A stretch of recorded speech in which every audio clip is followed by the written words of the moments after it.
नमस्कार, आशा है कि आप अच्छे होंगे। मैं हूं विजय कुमार, एक लेखक, इंग्लिश लेखक। ये मेरी किताब है डिस्क्रिमिनेट हिंदू बाय विजय कुमार पाल, इसको ज़रूर पढ़ें। दूसरी किताब है venomous fangs of cobra by Vijay Kumar Pal, इसको भी ज़रूर पढ़ें।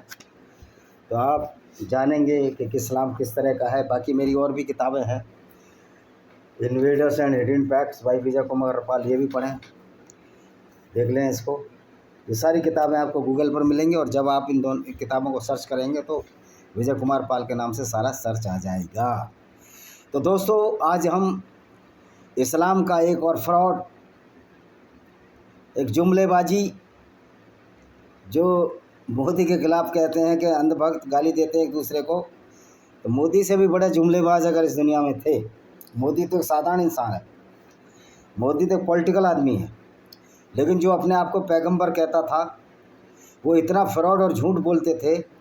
इनके सल्लल्लाहु अलैहि वसल्लम मोहम्मद साहब, उससे बड़ा जुमलेबाज आज कोई दुनिया में नहीं हुआ। उसने अल्लाह के नाम पर जो जुमलेबाजी की, अल्लाह का एक कैरेक्टर को क्रिएट किया, जैसे शक्तिमान कैरेक्टर मुकेश खन्ना जी ने वो तो खुद ही बोलते हैं कि हमने कैरेक्टर क्रिएट किया था। इसी तरह मोहम्मद ने अल्लाह नाम का एक क्रिएटर और कैरेक्टर क्रिएट किया और उसको दुनिया बनाने वाला बता दिया। न कभी उसने अल्लाह को देखा, ना हमने भी भगवान को नहीं देखा, लेकिन हमने प्रकृति को तो देखा है। लेकिन जहाँ धर्म की बात होती है वहाँ सिर्फ प्रकृति नहीं होती, वहाँ अध्यात्म का या एक मानवता का बहुत बड़ा बिंदु होता है। क्योंकि प्रकृति तो अपना काम स्वयं करती है, लेकिन जो मज़हब इस्लाम है, इसका कहीं भी देख लो, इसका अध्यात्म से दूर दूर तक नाता नहीं है, मानवता से दूर दूर तक नाता नहीं है, सच्चाई से दूर दूर तक नाता नहीं है। तो इसलिए हम ये कह सकते हैं कि जो पैगंबर था, ये एक सेल्फ स्टाइल पैगंबर था, एक झूठा नबी था जो हमेशा झूठ बोला करता था अल्लाह के नाम से और बाइबल से और यहूदियों की धर्म पुस्तक तोरा से कहानियाँ चुरा चुरा कर, आयतें चुरा चुरा कर कुरान में डाल दी गई, जिसमें इनका साला जो खदीजा बिन खुवैलिद, जो एक ईसाई औरत थी जिसने सबसे पहले इस्लाम कबूल किया, उसका जो चचेरा भाई था वर्का बिन नोबल, जो एक ईसाई था, वो और ये खदीजा मिलकर, चूँकि मोहम्मद को एक बीमारी थी जिसको कि नॉर्सिज्म कहते हैं, यानी कि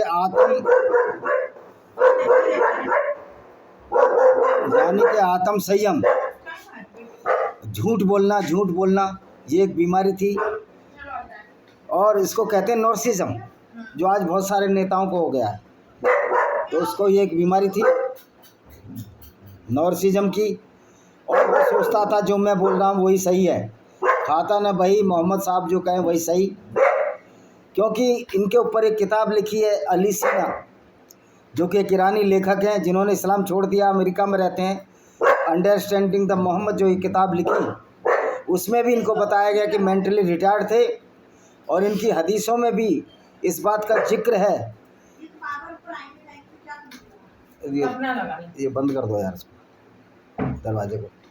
मेंटली रिटायर्ड, ये उन्होंने इनकी हदीसों में लिखा है कि मोहम्मद को मिर्गी के तौर आते थे, आवाज़ में टन टन कानों में घंटी की आवाज़ बनती थी।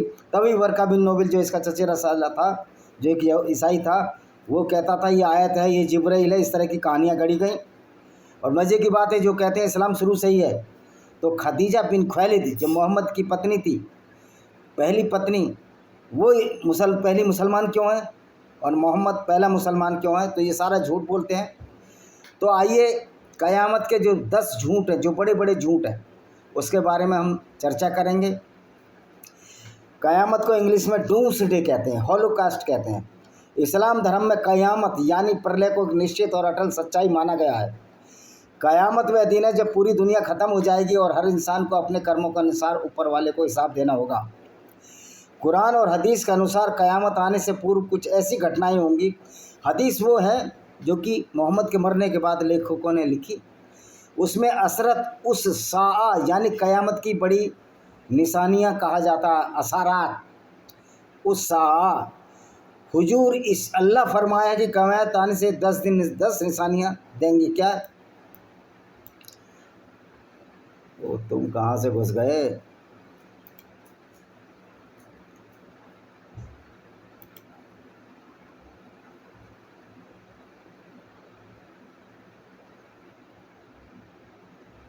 डॉक्टर लोग को अभी बताते हैं हम क़यामत की निशानियाँ, इधर से जाएगा। दज्जाल का प्रकट होना। इस्लाम में एक ऐसी धारणा है कि एक दज्जाल प्रकट होगा जो क़यामत से पहले लोगों को गुमराह करने वाला एक झूठा मसीहा प्रकट होगा। तो मुसलमान भाइयों, आपको बुरी तो लग जाएगी। ये मोहम्मदी वो दज्जाल है जो एक झूठा मसीहा है, जो अपने को पैगंबर करके और झूठ झूठ बोलता रहा। पैगंबर को, इनके पैगंबर को मरे 14 साल हो गए, फिर भी क़यामत नहीं आई, क्योंकि मोहम्मद का फ्रॉड था। और मोहम्मद से बड़ा, दज्जाल से बड़ा दज्जाल मोहम्मद खुद है, क्योंकि मोहम्मद ने हमेशा झूठ बोला। लोगों को बोला कि मैंने चांद के 2 टुकड़े कर दिए, लोगों को बोला कि मैं ऐसे घोड़े, बुर्राक नाम के घोड़े पर गया, उसका मैंने वीडियो डाला हुआ है। उस घोड़े पर गया जो घोड़ा है ही नहीं, और उस मस्जिद में भी नमाज़ पढ़ ली जो मस्जिद बनी नहीं थी, वो मोहम्मद की मौत के बाद बनी। तो सबसे बड़ा झूठा मसीहा तो ये मोहम्मद ही है। तो दज्जाल तो ये प्रकट हो चुका है। मोहम्मद ही दज्जाल है, क्योंकि झूठ बोलता है, लोगों को कत्ल करता है, लोगों को गुमराह करता है। और बहुत से लोग उसे खुदा मानकर उसकी पूजा करने लगेंगे। हज़रत ईसा इसका अंत करेंगे, कह रहे बहुत से लोग उसकी खुदा मानकर पूजा करने लगेंगे। तो मोहम्मद की तो पूजा कर ही रहे ना भटके मुसलमान, और कह रहे हज़रत ईसा इसका अंत करेंगे। अब जो हज़रत ईसा है, जो कि क्रिश्चियनों का जीसस है, वो इनका अंत कैसे करेंगे? जीसस तो खुद ही मर चुका।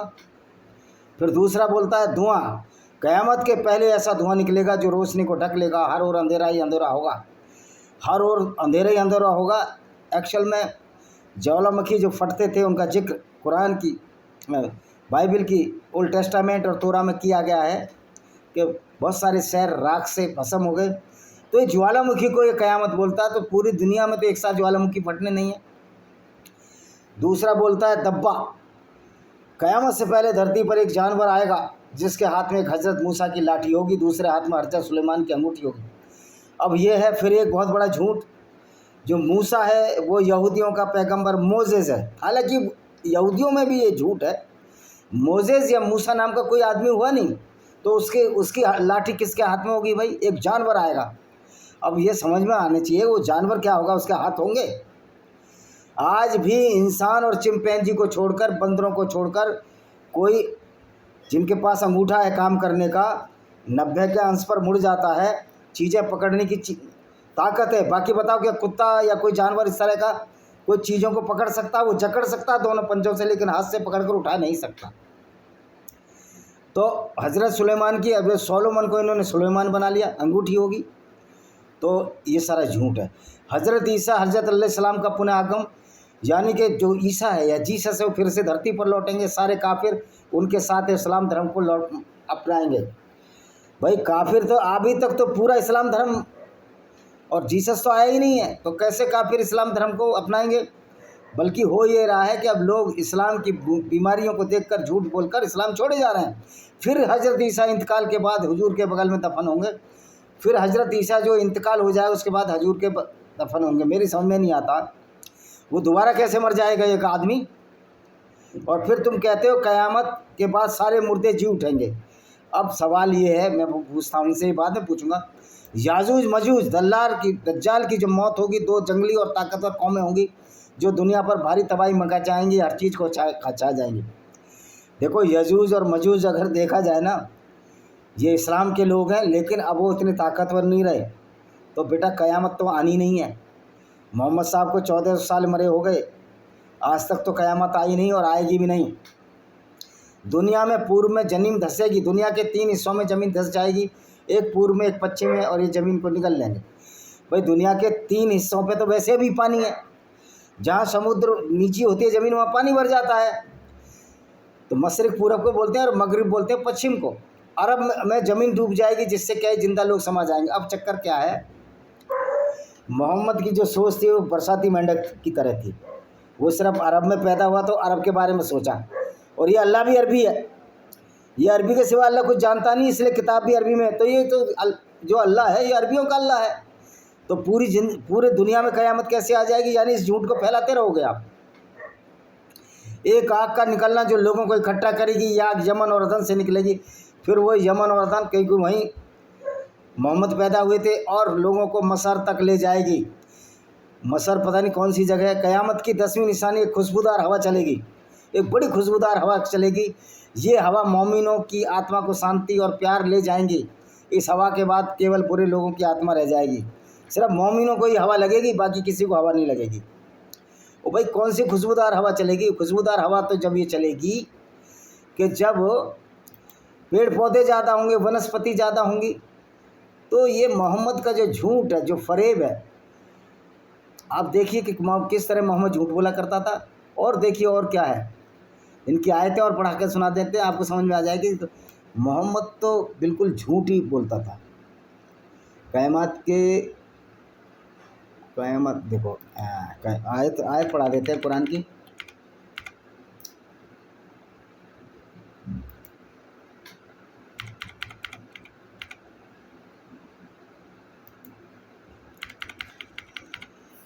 ये मोहम्मद साहब झूठ बोलने में बड़े माहिर थे। दज्जाल यही थे, क्योंकि इन्होंने दुनिया में पूरी में फितना फैलाया, लोगों को कत्ल कराया। तो मोहम्मद से बड़ा दज्जाल कौन है? अब ये कुरान में क्या क्या लिखा हुआ बता देते हैं आपको। अब सवाल तो ये भी उठेगा ना कि क़यामत को देखेगा कौन? कि तो सारे तो मर ही जाएंगे, तो ये देखेगा कौन उस क़यामत को? क्योंकि अल्लाह तो मोहम्मद ने एक नकली अल्लाह बनाया है। तो ये जो कुरान में पुनरुत्थान इब्राहिम अबीमी ने किया है, ये एक मौलाना है, और मौलाना जानते हैं उनको कुछ अकल वकल तो होती नहीं। ये देखिए, ये क्या है? और वह जिस दिन उन्हें इकट्ठा करेगा, मानो वे 1 घंटे के अलावा नहीं रहे। 10 चैप्टर 10 की आयत नंबर 45 ये कहती है। और वह घड़ी आएगी, अपराधी कस्में खाएंगे कि उन्होंने 1 घंटा से अधिक देर नहीं की। 30 चैप्टर आयत नंबर 55। अब ये बताओ, मुसलमानों से बड़ा अपराधी कौन है? मोहम्मद से बड़ा अपराधी कौन है? वो मोहम्मद जिसकी वजह से 6 करोड़ हिंदू मारे गए, 60 करोड़ से ज़्यादा लोग जो कत्ल हो चुके हैं मुसलमानों के हाथे। उस विचारधारा को लाने वाले मोहम्मद से बड़ा अपराधी कौन है? तो ये मोहम्मद कसम खाएगा कि मैंने जो गलत काम किए पैगंबर बनकर, जो दूसरों की औरतों को लूटा, जो दूसरों की औरतों से बलात्कार किया, जो दूसरों की उनकी औरतों को लूटकर उनके साथ जबरन विवाह किया, तो ये तो मोहम्मद के लिए आएगी, तबाही आएगी मोहम्मद की। तो मोहम्मद से बड़ा अपराधी तो कोई है ही नहीं। क़यामत की निशानियों में से एक है तुरही बजना। कुरान के अनुसार दुनिया के अंत में क़यामत से पहले तुरही 2 बार बजाई जाएगी। अब ये बताओ, ये तुरही कौन सी होगी? ये तुरही किसने देखी है? ये किससे बनी होगी? ये नरसिंगा, सूर बोलते हैं उसको, नरसिंगा फूंका जाएगा। तो जितने आकाशों में, जितने धरती में, सब बेहोश हो जाएंगे। अब यार सारे बेहोश ही हो गए, तो उस क़यामत को देखेगा कौन? कौन ये गवाही देगा कि क़यामत आई है? और सिवाय उन लोगों के जिन्हें अल्लाह चाहे, फिर वे नरसिंगा दोबारा फूंका जाएगा, फिर वे खड़े हो जाएंगे। चैप्टर 39 की 68वीं आयत कह रहा फिर दोबारा नरसिंगा फूंका जाएगा, सुरा फूंका जाएगा, फिर दोबारा खड़े हो जाएंगे। तो इसका शाब्दिक करते एक भयानक स्वर्गीय चीख के कारण बेहोश हो जाना। और दूसरी आदत, जिस दिन सूर फूंका जाएगा, ये नरसिंगा फूंका जाएगा, तो आकाश और धरती में रहने वाले सब घबरा जाएंगे, परंतु वे ही जिन्हें अल्लाह चाहेगा सब उसके पास अपमानित होकर आएंगे। चैप्टर 27 का 87। अब ये बताओ, आकाश तो स्पेस है, वहाँ तो कोई रहता ही नहीं है, तो फिर आकाश में कौन रहता है? पक्षी भी उड़कर नीचे आ जाते हैं। तो आकाश में तो वायुमंडल है, बेजान चीज़ें हैं, पत्थर हैं, धूल है, वो कैसे घबरा जाएंगे? उनमें तो दिमाग ही नहीं है। इसलिए हम कहते हैं कि ये मोहम्मद बहुत बड़ा झूठा नबी था, इसलिए सब इसको झूठा कहते हैं। अगली आयत पढ़ लेते हैं। क्या? जिस दिन वे निकलेंगे अल्लाह से उनकी कोई बात छिपी नहीं रहेगी। आज राज्य किसका है? अल्लाह का, जो अकेला सबको वश में करने वाला है। देखिए, अल्लाह का राज है, अल्लाह तो है ही नहीं, और अल्लाह का राज भी नहीं है। आज तो इस्लाम को मानने वाले भी इस्लाम छोड़ रहे हैं और गैर एक्स मुस्लिम बन रहे हैं। तो ये अल्लाह का राज कैसे हो सकता है जब अल्लाह है ही नहीं? ये तो एक झूठा जो पात्र कैरेक्टर तैयार किया, तो उसका राज हो ही नहीं सकता। ये सब मोहम्मद का ड्रामा था, खेल था। और सुर में फूंक मारी जाएगी, फिर उन सबको इकट्ठा कर लेंगे। तो उपयुक्त आयतों अन्य परंपराओं के आधार पर कहा जा सकता है कि तुरई का बजना निकट है, क़यामत की निशानी है। भाई तुमको क्या पता तुरई का कोई वो तो दिया नहीं है आपने, कौन से सन में किया जाएगा? मोहम्मद तक कह रहा था मेरे सामने आ जाएगी। सौर मंडल का पतन होगा। अब क़यामत की निशानियों में से एक है जो सोलर सिस्टम है पूरी तरह से अस्वस्थ हो जाएगा, जैसा कि पवित्र कुरान की कई आयतों में बताया गया।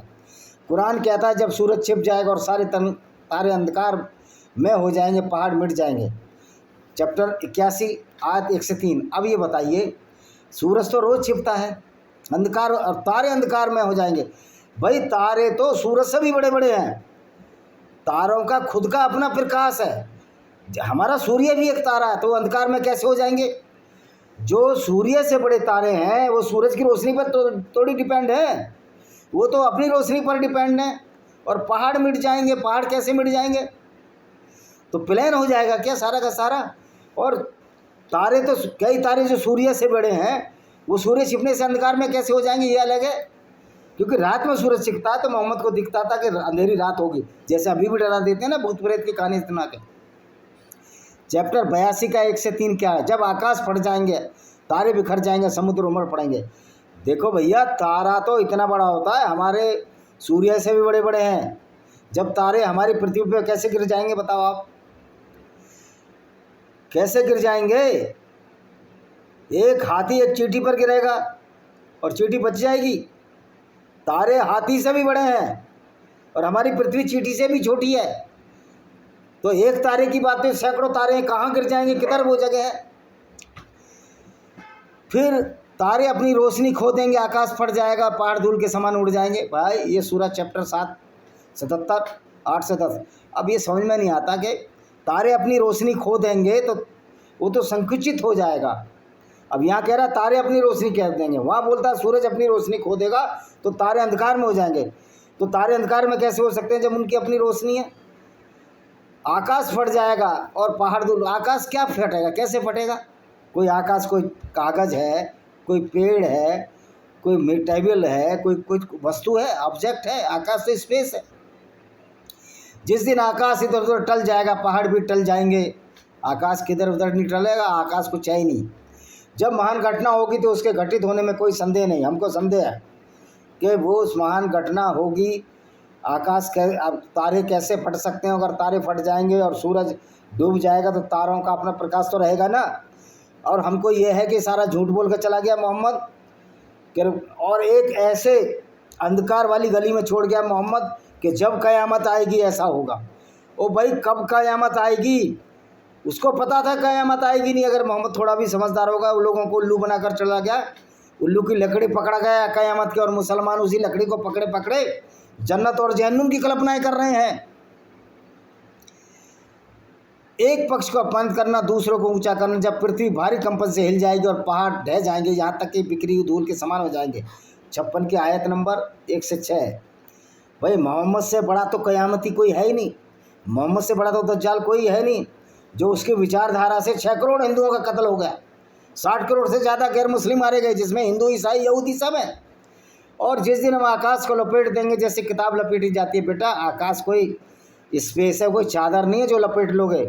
ये चैप्टर 21 का 104 नंबर। जब आकाश फट जाएगा, चैप्टर 84 की 1 से 5 है। और अपने रख की आज्ञा मानेगा। आकाश, पहली बात तो आकाश एक बेजान चीज़ है, उसमें दिमाग ही नहीं है, वो किसी की भी आज्ञा नहीं मानेगा। आकाश एक प्रकृति का एक अंग है और वो अपने आप एक स्पेस है। जिस तरह पौधे किसी की बात नहीं मानते, वो अपने हिसाब से बढ़ते हैं, अपने हिसाब से चलते हैं। कोई भी ऐसा जीव जो प्रकृति से जुड़ा हुआ है, एक्सेप्ट पालतू पशु और हमारे इंसान के, जिनमें थोड़ा दिमाग आ गया, कोई पेड़ किसी अल्लाह वल्लाह की आज्ञा नहीं मानेगा। पेड़ अल्लाह को जानता ही नहीं है, अल्लाह कौन चिड़िया है, कौन खेत की मूली है, और उसे मानना ही होगा। भाई नहीं मानेगा, आकाश नहीं मानेगा अल्लाह की आज्ञा, क्योंकि आकाश बेजान है, उसमें दिमाग नहीं है। और जब धरती फैल जाएगी, उसमें से कुछ उसे बाहर फेंक देगी और खाली हो जाएगी, वो अपने रब की आज्ञा मानेगी। धरती भी बेजान है, धरती भी अल्लाह की आज्ञा नहीं मानेगी, वो भी एक प्रकृति है, उसे मानना ही होगा। बिल्कुल नहीं मानेगी, औकात नहीं अल्लाह की जो मनवा दे।